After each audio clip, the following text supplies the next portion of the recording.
about where I learned whenever I was a student, and it was in places that wasn't necessarily the classroom. There were group meeting rooms in the library, which I used quite a lot to, they're by the reserve reading rooms. Those can be scheduled. We met in cafes and, downtown and restaurants and that sort of thing. You'll always see people in Starbucks. You'll always see people in Irving's who have their laptops open and they're learning. The hub, I've taken some pictures of the hub, and you'll see students with all over the place meeting for student clubs and that sort of thing. They're meeting with their study groups. They're meeting for to organize thon, that sort of thing. Residence halls have study areas. There are also the commons buildings, which are attached to each of them, where you can get, again, food, wireless internet access, and there are some kind of essential key components to make them popular. But also classroom hallways. On the way out of a building, you'll just meet and talk with your team, divide up tasks, and then move on from that space. So we were charged with finding examples of learning spaces around the university, and I don't just mean at University Park. The other campuses were under consideration as well, to identify features that make them successful. In other words, watch where the students go and then kind of note what makes those individual sites successful, and then identify needs for additional spaces around campus.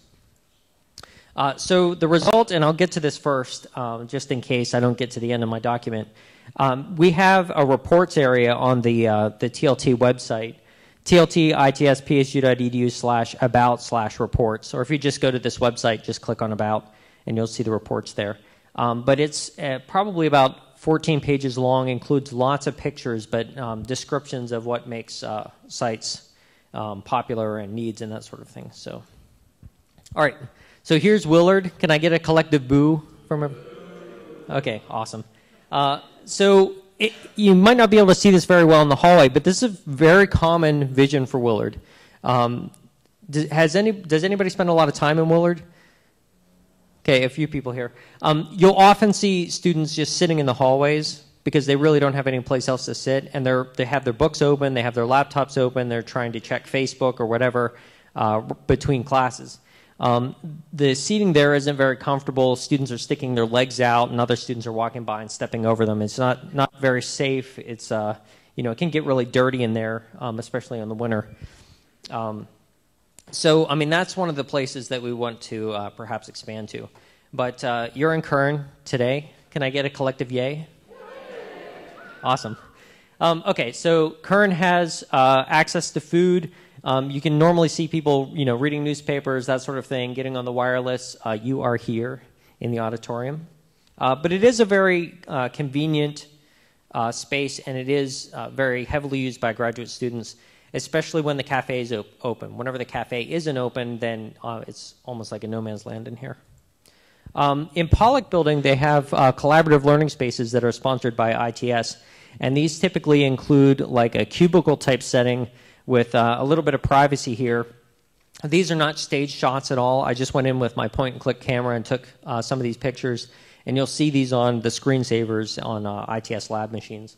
But this was a group of 5 students who were going over some research and pulling up PDF documents from the library on a big monitor where they could all read through them and discuss them. So that was pretty cool to see. Anne McLaren was showing off her space in the Sparks Learning Center.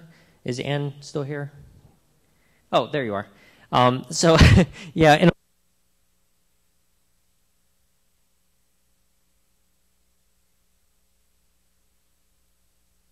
Yeah, thanks, Anne. It's the curse for embarrassing other people. In a lot of these pictures, you'll see members of the Informal Learning Spaces team, just because that's when we were all there taking pictures. So we met in each of these spaces and moved the meetings around campus and examined each one and looked at the unique characteristics. The one thing I really like about this space is that they've set it up to be very student-centered, and the artwork on the walls is actually student artwork. But it's a very comfortable low light setting, and students can meet there either in teams or with their tutors and that sort of thing. This again is the hub, where if you look down the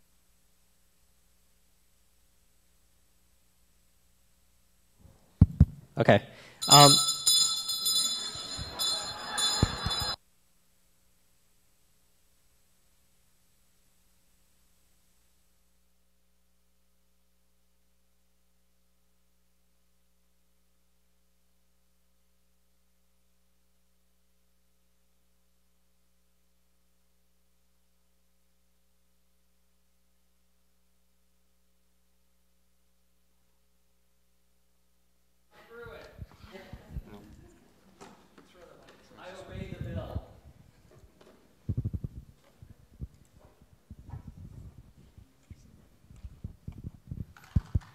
Still working? Okay. Next up is Emily Rimland, and on deck is Matt Meyer. Good afternoon. I'm Emily. I work at the library. I'm here to talk to you about RefWorks.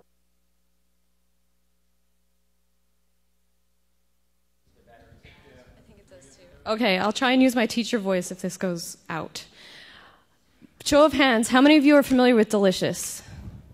Okay, how many of you are familiar with RefWorks? Okay, like maybe half, no RefWorks. It might help for you to think about RefWorks as a similar tool to Delicious.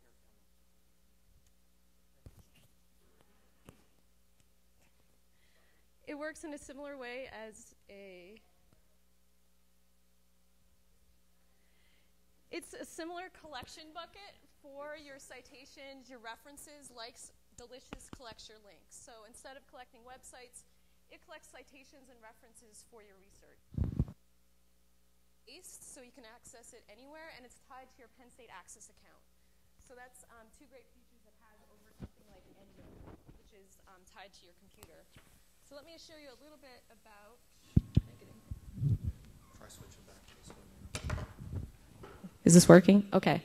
Let me show you a little bit about how it works and what it looks like. I'm going to log in from this site. This is accessible from the LDSC09 tag in Delicious. It's also on the summer camp wiki. You can get to it that way, or from the library's homepage. This is what it looks like. I've got some citations in here. And you can kind of summarize it as having two flows. It's got an input flow and an output flow. The input is you pulling in references or citations from the library's catalog. It works with the library's databases. You can manually input them, and it works from some other sites as well. So once you get some things in here and they're collected, you can use the folders to organize them.